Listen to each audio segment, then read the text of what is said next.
Hello and welcome back to another episode of Lucky to Be Alive. I'm Alex and of course I'm here with Christian, and we have got an interesting tale for you today about our trip to Japan. Yeah, we do, indeed. So if you don't know, before Alex and I left school, we had the privilege of being the head students of Otamoitai College. And pretty much as a part of this, being in this position, we went on this trip to Japan for this. It was a school trip, but it kind of ended up just being a bit of a muck around, to be honest. Oh, it was fantastic fun. It was absolutely amazing. But may as well just crank right into it. So we get to Auckland. We've just finished our exams. Yeah, we had to sit our exams early so we could go on this trip. Yeah. And so we've just sat them. We've gone to Auckland and we stayed the night, and we've just taken off on our first trip to Japan. And so we're on the flight, and I think it's a 10-hour flight, something like that. It's quite long. With Air New Zealand. Yeah, which was it was really cool, but it was really interesting because you'd be on it, and then like the intercom would be speaking in Japanese and then in New Zealand, and it was a very confusing process for me. But in saying all that, I still figured out how to order and actually get banned by Air New Zealand. Yeah, we weren't very well liked on that no. flight, were we? Not at all. Yeah, we managed to figure out how to order the maximum amount of corn chips, cookies and like cookies, hot chocolates and coffees for free. To the point where they actually told us that we're not allowed to order anything else for the entire flight. You know, there's no rules about how much you can order, but I suppose there's a bit of an unwritten rule that says, you know, don't take like 10. Yeah, eat until you vomit. Yeah. But no, we ended up taking, it must have been, I reckon we got to at least 30. I had at least 20 bags of corn chips myself. Oh, okay, well maybe we had way more than that. Oh, no wonder they banned us. Yeah, the glare that they had just kept getting worse and worse when they looked at us. Yeah, which is just a great start to the trip, you know. So anyway, and so we get into Narita Airport, and we hop out, and we're with one of our teachers. And pretty much we get out and we can't read anything. You can't nothing computes. You can't listen to like someone speaking and understand what they're saying. Even the advertisements, you've got no clue what's going on. We were discussing, I think towards the end of the trip, that it was almost a cleansing kind of feeling because you couldn't understand the advertising and couldn't understand what was written on all these signs. You just sort of, I don't know, it was an escape from advertising, basically, and it was really nice. Yeah, you realize kind of how much shit's in your face all the time. Yeah, exactly. Back here. So that was already like this crazy, like what the heck. But we go down into this escalator, and pretty much we're collecting our like train passes to be able to travel around. And there's like this weird ass dairy there. And I thought, man, like in Japan, you got to check out the vending machines and the food. That's all I was really thinking about at that stage. And go into this dairy, and it is the weirdest things I've ever seen, man. I don't even know how to explain it. Like it was like weird, like sushi, like fox hybrid stuff, where like they'd paint like all these like cute pictures of the foxes and all that, and then have like this gross like dog food mush coming out. It was like weird. I don't think I saw that one. I saw some corn flavored ice blocks. I did see that. Oh, didn't we have one of those? The corn flavored ice blocks? Probably did. Anyway, so we're looking around like, what the heck? This is like the weirdest country ever. And there's like these vending machines with like, well, I don't think at this spot there was, but I know that a lot of the vending machines have got like, or like some of them have like explicit items. Yeah. And so there's like a few that would like have cigarettes in it for like $8 New Zealand. There was like alcohol and all that, and then there was also like weird juices and like some like questionable items. Japan has quite the reputation for its vending machines, doesn't it? But I don't even think that begins to cover it. You'll be walking really down some random alleyway in the middle of the nowhere where there's nobody around, and there'll just be a vending machine. Yeah, they're in the weirdest places. They're in the middle of the bush. They're in God knows where. They're actually everywhere. It's insane. Yeah, no, you're never going to die of thirst. No, you're not. Anyway, and so pretty much we get to the hotel, which is really when it kind of sinks in that we're in this new country. And so Alex and I, we're sharing a room, get up to our room, and What were those things called that we found in our room? They were the traditional Japanese... kimonos. Kimonos. Yeah, so we each had our own kimonos, which we didn't know how to tie up, so we probably looked like idiots doing it. I just felt like Dumbledore.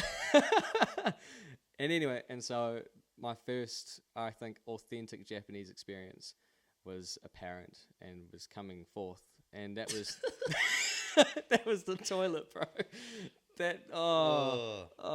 So Alex and I were looking at this toilet, and there's like buttons and screens and just I don't even know how to explain what is on this toilet. It's insane. Technology had peaked on this toilet. It really had.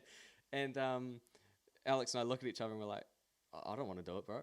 Who's going first? And so we'd go into this whole like debate about who's going to use the toilet first. I end up losing and going and using it. And oh, geez, man, it's violating. No, it really is. Yeah, it's really violating, bro. Goes right up there. At least it's warm. Yeah, it's warm water. I don't know, but that toilet's got a mind of its own. It really does. I really didn't feel clean afterwards. I felt like gross. Felt dirty. Yeah. And it was like, well, welcome to Japan. I just remember sitting on the bed and I could hear you muttering yourself, confused about how to get this toilet going. And next thing I just hear this loud shriek. Yeah. And and then we swapped, and it was equally as funny for me hearing Alex's screams, to be honest. Anyway, and so we're in this hotel, and like there's heaps of vending machines everywhere. There's like codfish in like random like swampy pools.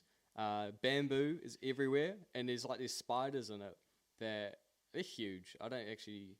How big do you reckon they were? Well, enormous. I mean, the first time I discovered these spiders, I think you and the other two head students were having breakfast, and I thought I'd just go for a wander and explore the property around the hotel. And I came to this huge bamboo forest, and I went for a walk into it. And it was only when I was actually in the bamboo forest that I looked around and I saw that every meter there was this huge web and these big yellow and black striped spiders. And oh man, I shat myself. We really should look it up. I mean, like, for all we know, they were like deadly as. They were massive. Deadly. They were awful. And so anyway, so this is like this cool experience. It's really hot over there. There's some whack food that we're already trying out. But we decided to go into Tokyo and explore this like 3D light cave. That's what it was? What was it called? It was I can't remember what it was called. I think they called it like a light show or something. Yeah. It was with projectors and that kind of thing. And it was incredible. It's like this, It's like this massive maze that you walk through it, and pretty much there's projections on the walls, and they change around you, and they're like live animation. Yeah.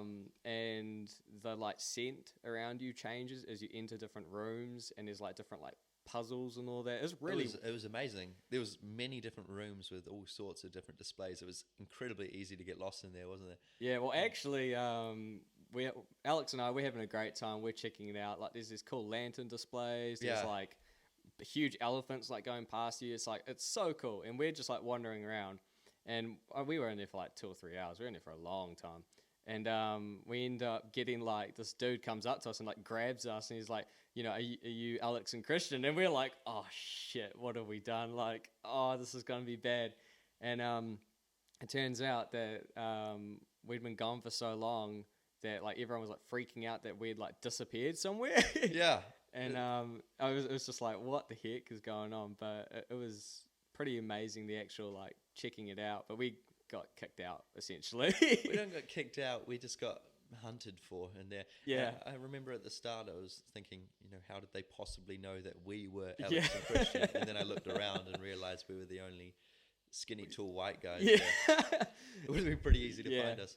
But it's an amazing place, and you should definitely check it out. And we have some pictures on our Instagram of this place, and it's pretty amazing. The cool thing was like the projections. Like they'd have a projection of a tiger on the wall, and it would like move from room to room. Yeah, like you'd see it at the start when you first walk in, and then a couple of hours later, it would just wander into a room. It was amazing. It was like it was traveling through this like maze as well with you. Yeah, that was so cool. There was some weird things too. there was this one room that we found where there was like all these elves jumping around. Yeah.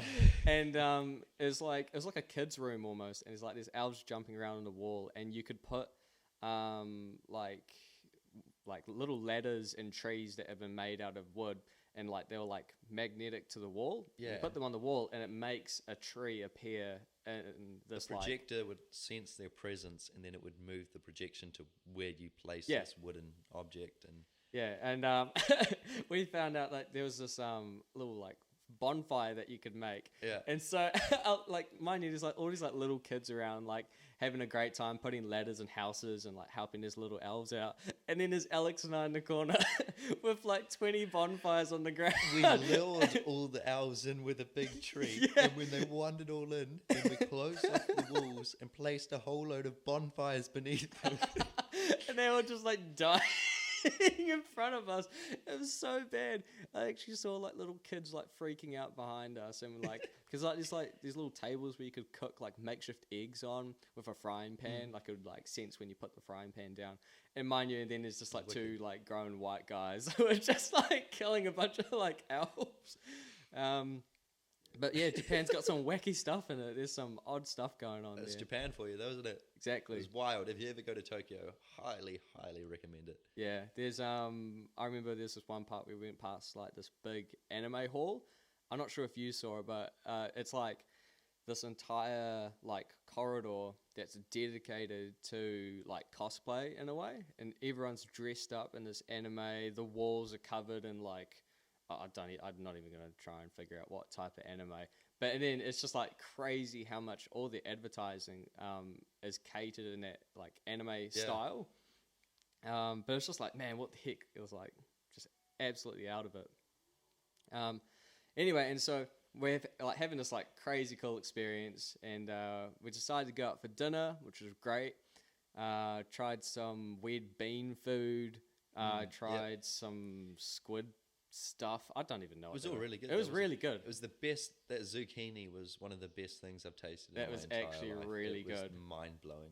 Yeah, and so we're having this food, and I mean we can't even figure out how to pay for it, to be honest, but we figured it out eventually. And we go back out, and it must have been like 10:30 at night, maybe even later, and we're waiting for this bus, and we've missed the bus. Yeah, we And- missed the bus back to the hotel. And so we're just hanging out in like the streets of Tokyo, and like it's pretty much like constantly busy, and we've missed our bus, and we're kind of like all sitting there freaking out. And I had the great idea. I was like, man, we should do one of those like food tasting things. So I go and get this food from this dairy, and it was like these small like tubes almost, and they tasted like dog food, man. But they It was made so out bad. of bean paste or Yeah, something. yeah, that's what it was. It was a red bean Something really paste, weird. and it was like meant to be really, really sweet to them. I don't understand what it was. It's a sweet, but it's horrendous. And Foul. And it was unavoidable once you put it in your mouth. It got everywhere in your Yeah. mouth, and it was really hard to swallow. And it just did something that was, ugh. yeah, I mean, like even the like the thing with like Japanese culture is it's super respectful, and there's no bins over there. So no, you can't like drop your rubbish off somewhere in a bin. The whole idea is that you take your rubbish with you, and so we're eating like these like bean paste things, and you can't like spit them out anywhere, and because otherwise it's like this huge disrespectful thing, You and had to like, commit. but those are pretty disgusting. And then all of a sudden, we're next to like this monument, and it turns out it's a massive like clock or something, and it's got like this huge like display that comes out of it, and it's like all these like weird like nutcracker like puppets and It's all that crazy. coming out. It was like it was out of it as. Just to give you a little bit of perspective on these bean paste things that we had, I remember we took a couple back to the hotel, and I threw one up onto the roof, and it just stuck there and didn't come down. I mean, that's what we were dealing with. Yeah, no, they were they were pretty rough. But anyway, and so we go from here to the school. And so, do you want to talk about once we turned up to this school and what we were there for? Yeah, so we went to Morioka, which is a city in northern Japan, and we took the bullet trains there, which were really, really cool. So fast, incredibly odd looking as well. They sneak up on you out of nowhere as well. But the reason we were in Japan is we were going to contribute to this international forum. There were international students from international places. I mean, there was people from Russia, France, Thailand, Brazil, Argentina. It was amazing. And so we'd all gathered together, all like head students from all these schools around the world, basically to discuss ways in which we solved some of the biggest problems that we face. Yeah, it was like the global development goals, something like that. Yeah. So the one that we got put into was an aging population. So the issues that arise with an aging population and how to deal with that. But anyway, we're not going to get too involved into what that was all about. But so we arrived in Morioka, met up with all these cool people from all over the world, and all of us we were all staying with a different host family. So we got taken to this big hall in this hotel, and we're just basically told to wait for our host family to arrive. Yeah, and so we're hanging out. We're just hanging about, and then all of a sudden, it's been like 30, 40 minutes, and because originally all the host families were already there, so I'm by myself. Alex is there waiting for me out of kind of like, I don't know, making sure that I actually get somewhere. And then this family walks in, and they look at me, and they point at me, and I'm stoked. I was like, yes, I've got my family. I couldn't remember what they look like. I just remember their names. And so I go up to them. I can't even remember their names now. And I was like introducing myself, and I was saying, asking how they're going, and they're being like really kind and talking back. And then all of a sudden I get this tap on my shoulder, and it turns out that they were pointing at the person next to me. So I'd like gone and like done this big introduction and tried like to impress my host family, and it turns out they had no clue who I was, but out of respect they were just talking to me. And then it was like another 20 minutes later, my host family were waiting alone in that room for your host family. Everyone else had gone home with theirs, and you must have been there for about 2 hours. It was so sad. It was just like, it was sad. I was really disheartened, and I just embarrassed myself in front of the principal because he's hanging about to make sure I actually get somewhere. And then finally, my host family turns up, and we go for like another hour and a bit drive back to their place, and it's pretty interesting. Not gonna lie, I had my first communal bath that night. I was also staying with a Russian guy. He's a good dude. His name is Timur. And we got to know him very well. We did. We did indeed. Anyway, and so I'm hanging out with my host family, and it's so awkward because if you've got to sit at this like dinner table, and you're like talking, you're not even talking. You're trying to talk to your host family, and you're just like making all these like hieroglyphic like pictures with your hands because they can't speak English and they don't understand what you're saying. Which turns out it's a conspiracy because apparently my family could speak perfect English, but they weren't. But anyway. And so a huge thing in in Japan is like the respect culture and kind of like the hierarchy of that respect. So for instance, I go to take this bath, and how it works is that the guests go into this bath first. So you have a shower first, and you wash yourself down. Then you hop in the bath and you like bathe. It's meant to like cleanse your body. And you hop out, and then I'm pretty sure it's the father goes in next. So you leave the water in there. Father goes in there, and then it's the son, then daughter, then the mother. And I just remember I went back in there afterwards because I'd like brush my teeth, and dude, that water is nasty as. Even though you're cleaning yourself beforehand, and the whole idea is like, you're clean when you go into it. It's like, oh, yeah. I mean, I'm glad that I was a guest there, but like, it was just like blew my mind that that's such a culture thing. I can't imagine any of you guys listening to the podcast would be keen to take a bath in the water that your family have just been in. So my the host family that I was staying with were quite modern actually, and I had no problems with English at all, which was because my host mum was an English teacher at the school that we were going to, so that was fantastic. And my host brother, Sarah, was the loveliest guy in the world. I could not have wished for a better host family. We were just hanging out all the time, playing Wii, going to the gym. Oh, man, if you're listening to this, thank you for everything. That was such an incredible experience. Yeah, what did, because my parents, what they did, which was, one of them was a piano teacher, and they live in these really tiny apartments. At least my host family was like this like really nice snug apartment, and they had like this huge grand piano out of nowhere, and it was amazing. And so that was kind of my way of communicating to them, was through music. But I mean, once we'd stayed a night and we'd gone to school for our first day there, I was introduced to a different type of music, music that I've heard 6-year-olds play before.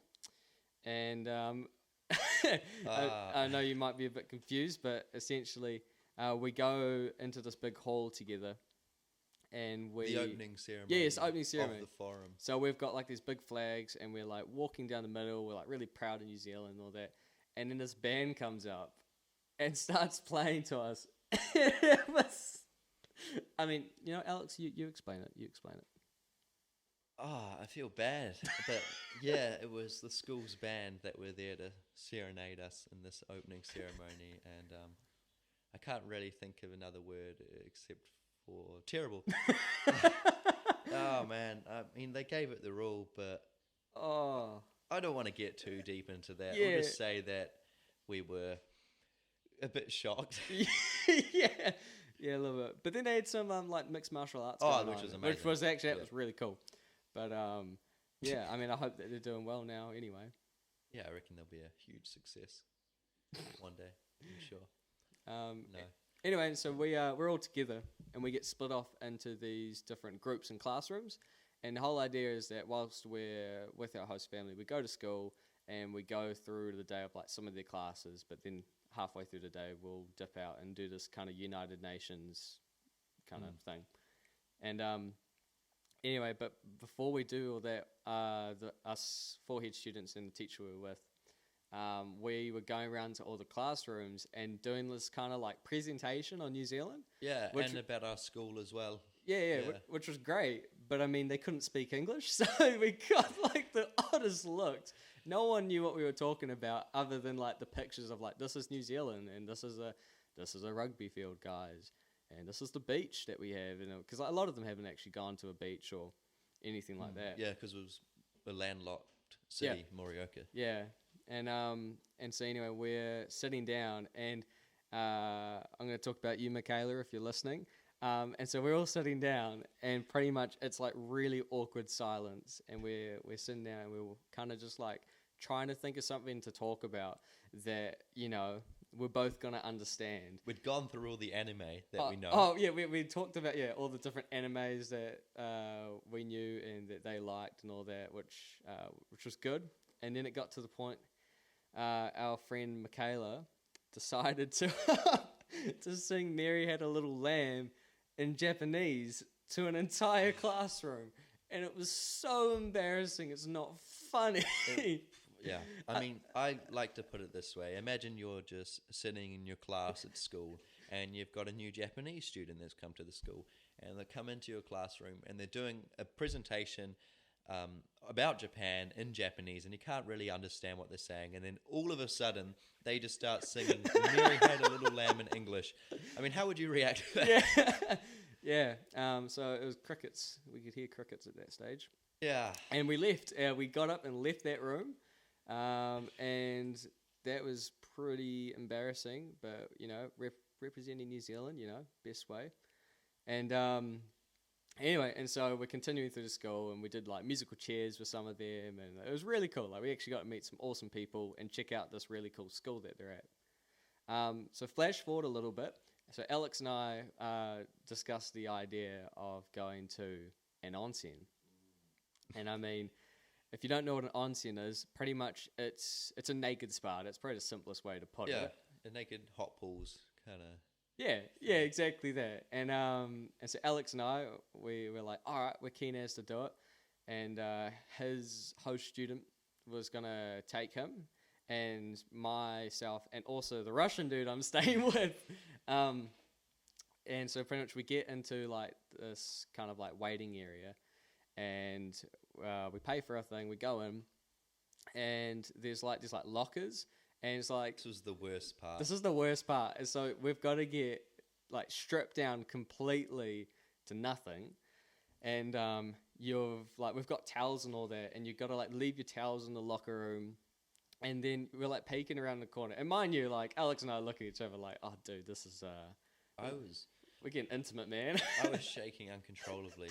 But I mean, because you had to strip off in the locker room, and you weren't even like close to the spa at that point. It just felt really weird. Yeah, it was and like you guys all stripped off. I was having a bit of trouble, and I just remember shaking so much that I'd strip everything, what I thought was everything off, put it in the locker room, lock the locker room door, and then you guys would tell me like I still had my underwear on, or I still had so I had to unlock it, and that happened like 3 times where I still I was just so nervous that I didn't realize each time I was still wearing clothes, so I just prolonged the process even more than I had to. See, it was annoying for us because we're waiting for you, and we're just like butt naked and just like embarrassed. I was like, what is going on right now? My exchange student was fine. I'm not exchange student, my host brother couldn't care. No, this is at all. Typical Wednesday for him. He was happy as. It is. Very confident. Very confident. And so like the locker room is like a solid maybe like 10 meters away. Oh, maybe more. To before you even get into the spa. So anyway, we get into the spa and we have to sit on these stools, and you've got to like, it's like going for a bath. You've got to like shower yourself off before you hop in. And like you walk in, and it's just all these old naked dudes just like hanging around, and just like, because we're like these 2 like skinny white dudes, and we're hanging out with this Russian guy. Everyone's like looking at you and just eyeing you up, and it's just like I've never felt just like, I don't know, so insecure. It was just like all the eyes are on you, man. And especially because Alex has his long golden locks too. Is quite quite the attractive feature from what I heard. Anyway, and so then wait, what? My hair? Yeah. Okay. I'm not talking about that. We're cutting this bit out. We're cutting this bit out. Go, do the silence so we can edit this off. Oh my gosh! I didn't know. Oh my gosh! Oh, I'm so sorry, bro. I did not mean it like that. Oh shit! I'm sorry. All right.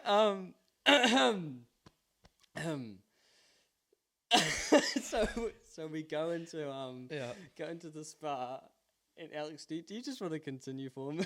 Yeah. Well, yeah. Oh man. Yeah. So you have to wash yourself off before you get into the spa. So we did that. We were washing up. We didn't want to take the walk from the showers to the spa. Yeah. So we were washing ourselves for like an hour. Yeah. Trying to just delay that walk. But eventually we did it, and we got into the spa. And it was really quite nice once you got there. It was really liberating. Nice. It was really, really cool. And there was loads of different pools, loads of different temperatures. I tell you what, there was this one pool which you sat down in it, and then there was these panels on either sides, and you just got electrocuted the shit out of you. You'd sit down there naked, and next second you'd just be pulsating. It was a unique experience. Yeah, it was really sore actually, because that wasn't fun. But then it was all like right next to it would be all the like these jets and all that, so you'd like get zapped, be like in lots of pain, and then you'd start relaxing because like the jets coming on, it's nice warm water, and then it'd zap you again. But there were heaps of pools. There were really like weird feeling. There were like really shallow pools to lie down in. There were like other ones that were like freezing cold. There was ones that were room temperature. And then the saunas. The saunas were out the gate hot, like incredibly hot. 70 degrees Celsius was the. Actually, how hot it was. Yeah, that's what the temperature thing said. Jeez.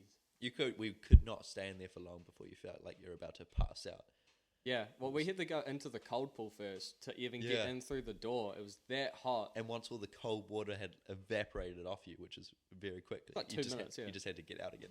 And but they had like a television in there. And the same day, if you walk in there, there's a bunch of old dudes. It's just all old dudes. I didn't see any young families there. I mean, not that I'm suggesting anything, but so anyway. Into that bit. Oh man. But it's just like this crazy, like this huge culture difference between what kind of we understand and what they understand as far as like what's appropriate and all that. It was really interesting. It was just like looking back on it, it's like, whoa, what the heck? And I'll tell you what, once we'd finished and we'd left and we walked back out into the foyer, you just felt amazing. You felt like a new man, like I'd been born again. Oh, it was great. You actually felt so good. It felt really good. And then there were also there's that vending machine full of iced coffee. Oh, man. And it was something like $2 for like 500 mils, maybe less, maybe a bit less. But like they were like just like little glass milk jars, and we got like, I reckon we went through like, I don't know, we went through a lot of those. We had like 3 each over the course of like 20 minutes. Yeah, that was so good. It was such a good way to conclude our session. Yeah. And we actually went back, not to the same one, but we went back to... We didn't go back together. We didn't go back, but we went back separately. I went with my host dad, and that was so awkward. It wasn't funny. But it was like, onsens are great. Like, it's very liberating. It's a great time. Highly recommend. Yeah. And anyway, and so we're also traveling around Morioka with our families and checking out some pretty cool spots, some like old temples and all that. It's really neat. And anyway, so we get back to the United Nations kind of like program, and so we're all talking in our groups, and essentially it comes to the big performance. And so in the lead up to this big performance, Alex, myself, Grace, and Michaela had all been like running these like small little groups, and we'd essentially been coming up with different strategies to like counteract aging population. Solve the issues that an aging population produces. And so pretty much we've got this huge presentation ready, and then we have to go and present it on live Japanese television and in like this huge hall to like a couple thousand people. In front of UN, members of the UN as well. And we've also got to perform the haka and all that, which was so cool. That was, I reckon, it was easily one of my favorite moments. It was terrifying. I really enjoyed it. I mean, I felt pretty out of place doing it, but it was good. Yeah, it was really cool. Yeah, and there's something about that kind of moment just made me feel very proud to be a Kiwi. But it was a really, really cool spot. Cool moment to experience. Anyway, but so we're leaving the theatre room pretty much. Like the whole thing's concluded, and we had this great time. And we're walking down the stairs, and this old dude like trips down the stairs, and I catch him, and it turns out he was like this United Nations or ex-United Nations member, and I called him. I was like, "Yo!" I caught this dude. Quite a bad fool as well. It was halfway down the stairs, and then he just tripped and was flying through the air, and Christian did the whole basically dove and caught him. And to a round of applause, I think. Yeah, everyone was quite stoked. There was like a lot of Japanese girls in the distance hanging about. I was like, oh yeah, cool. And then Alex turns to me and he's like, oh, you should have let him fall to solve the aging society, which is so bad. So bad. And I don't think, good thing they didn't overhear you, but jeepers, man. Far out. And anyways, we get out, and I'm thinking I'm like this hero. And I was like, man, I'm going to like get all these like people asking for our picture. Because that was like a really big thing. There's lots of people asking for your picture when you're over there. And no, Alex and his golden locks, you got a lot of girls that trip, man. You took a lot of photos and a lot of emails. I really wish I wasn't on a school trip so I could just have some fun. Anyway, and so we conclude this cool night, and I think, did we go out for karaoke that night? I think it was before that night, actually. Before that night. We went out to karaoke. We were me, Christian, and the other head girls. The head girls, not the other, we're men. So Christian, myself, and the other two head students of Otamoto College, we hung out for a night, because most nights you spend with your host family, but we decided to spend a night together, and we went in search of a karaoke building, which we'd heard a lot of great things about. Mm-hmm. And we found one, and it's absolutely insane. It was a 14-story building. Yeah. And each story of the building was just completely designated to karaoke, and each story had about 20 rooms. Yeah. It's an incredibly popular thing, and the weird thing is that you'd be walking through the building, and people would be doing karaoke, but they'd be doing it by themselves. Yeah. Just to practice. It was really odd, but gosh, it was fun. We had a whole karaoke room to ourselves. We had a few of our Japanese friends in there. Yeah. And one of them could sing really good. Yeah. One of them was just like showing us all up, and meanwhile there's Alex and myself singing Africa. If you haven't seen the video, it'll be on our Instagram and it's on our Facebook. Us singing Africa by Toto, and we're having a ball, but we sound so bad.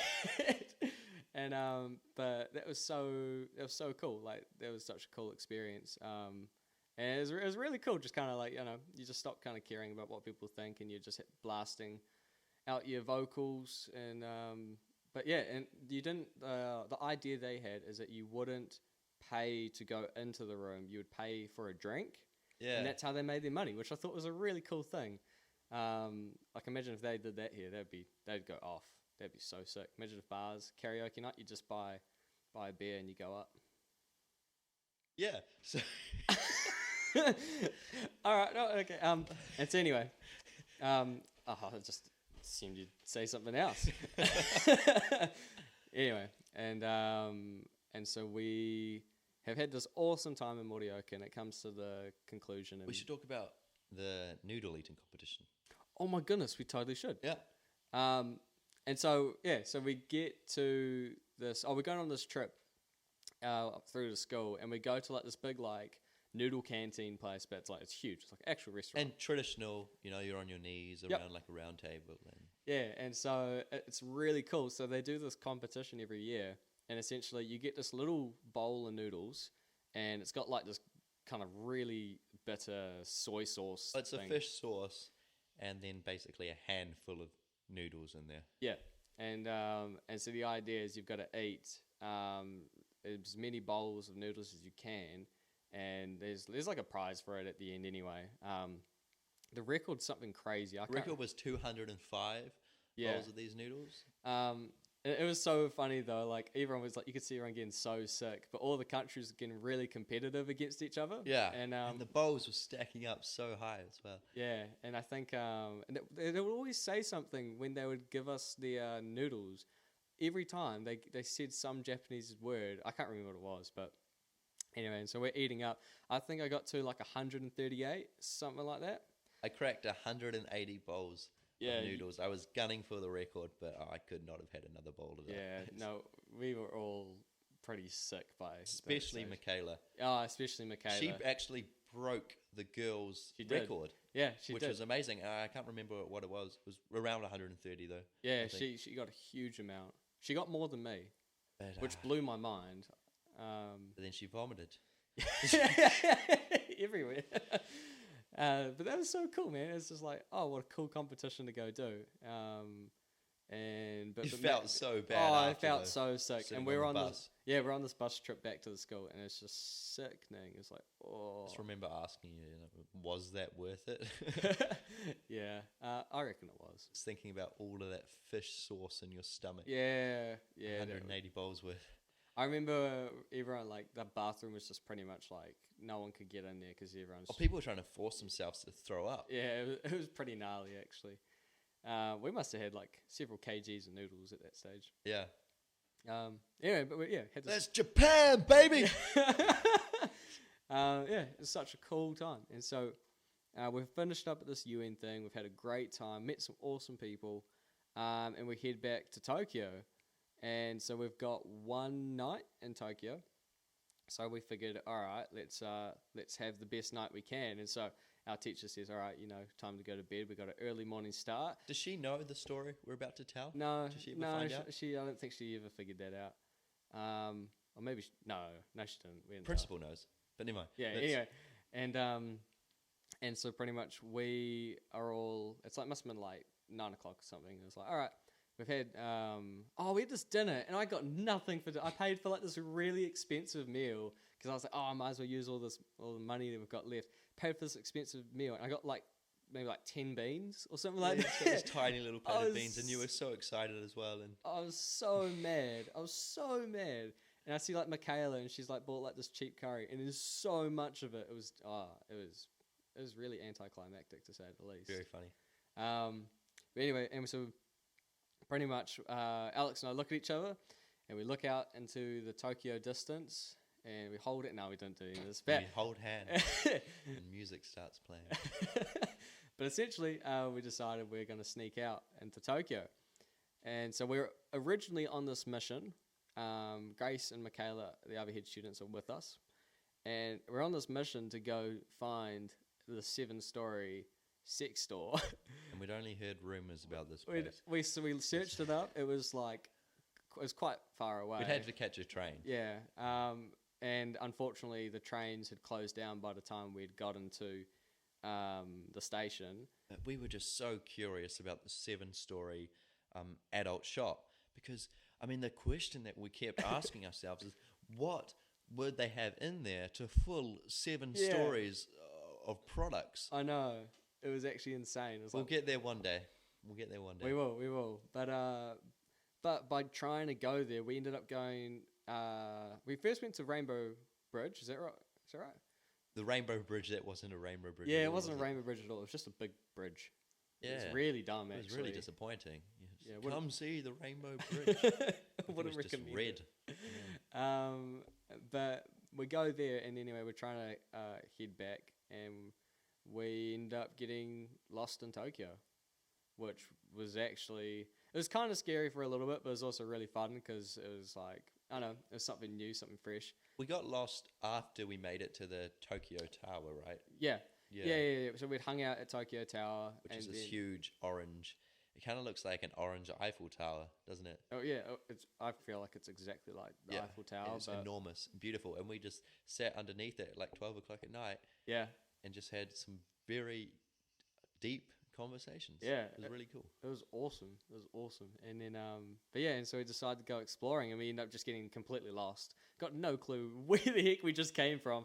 We're like turning like these corners, and having looked back, I Googled that we're on like the outskirts of the red light district. We didn't actually see anything like, any she-he's or anything like that. We probably, would have made it into the center of the red light district if it weren't for the attack. Yeah, I was attacked by a rat. We're walking like past this like big cliff face, and essentially this like we hit a scuttle and like this like something falling, and I just looked at it, and this rat bolt straight into my foot. Well, it jumped out of a tree above, it jumped out, and it came straight onto me. It was awful, mental. And so I'm freaking out, and we're like, big bloody rat as well. It's huge. And so it scared us off, and we're like, oh shit, like that was scary. And then we see in the distance like this huge, we still don't know what it was. We've had many discussions trying to decide what this creature was. It kind of looked like a wombat, crossed with a platypus. Yeah, it was like but it was like as fast as like a possum. Sprinted across the road. It just went right past us, and it was just like, what the heck is going on? This is what the red light district is. And it was in the middle of Tokyo, surrounded by huge skyscrapers. I don't know. It was out. I was bewildered. Yeah, and so at that point we're like, no, we need to figure out how to get home, and it took quite some time, probably a good hour or so. But we found a McDonald's. Yeah, found a McDonald's, and we just figured if we stay here long enough, we'll be right. And that's pretty much exactly what happened, actually. We stayed there for like an hour and a bit, and then went home. We just happened to turn the right street, and our hotel was there, which was cool. It was a really cool moment. Just like some like really odd kind of like street food going on when we're going past, but it was like really cool. Lots of vending machines everywhere. It was like this really awesome trip, and we get back to our hotel, and we're pretty naffed. It must have been like 3-4 a.m, maybe even more than that. And we're getting up at like 6 to go catch our flight home. Catch our flight. Oh no, catch the bullet train back to then catch a flight. Which took too long because we got lost in the airport anyway. We get lost a lot. We went to the wrong terminal. Yeah, we get really only just made the flight. Yeah, we get lost quite often, don't we? Enjoy getting lost though. Yeah, true. And then pretty much we take this flight home and we go back home, and it's great. And it was such a cool trip to look back on. But it's some pretty like out of it stuff. Like Japan's in a beautiful country, pretty amazing. But like, what the heck, man? There's a lot of stuff where it's like, dude, you're eating that? Like, It's an incredible country. Has some amazing memories from that place, and it was a really, really cool trip. And anyway, and so that's the end of our Japanese trip. Is there anything else you want to say, Alex? No, you've said it all. Cool. Well, thank you so much for listening. It was such a cool trip, and I wish you a very merry day. Sweet as. Cheers. Hey guys, thanks for listening. I hope you enjoyed it. If you want to hear more about our misadventures, follow us on Spotify or YouTube. Yep, and if you want to hear more and see more of our behind the scenes and some pictures of our adventures, follow us on Instagram, Facebook, and Snapchat, and we'll be updating those regularly. Sweet as. Cool.